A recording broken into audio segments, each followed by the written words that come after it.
Money Monday. A $1,500 repair bill doesn't automatically mean it's time to trade your vehicle. Before replacing it, compare that repair bill with the real cost of starting over.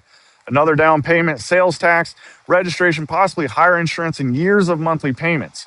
Now, if your vehicle is becoming unsafe, unreliable, or constantly needing repairs, replacing it might make sense. But one large repair on an otherwise dependable, paid off vehicle could still cost considerably less than buying something new. Don't compare the repair bill to zero. Repair it to the total cost of replacement.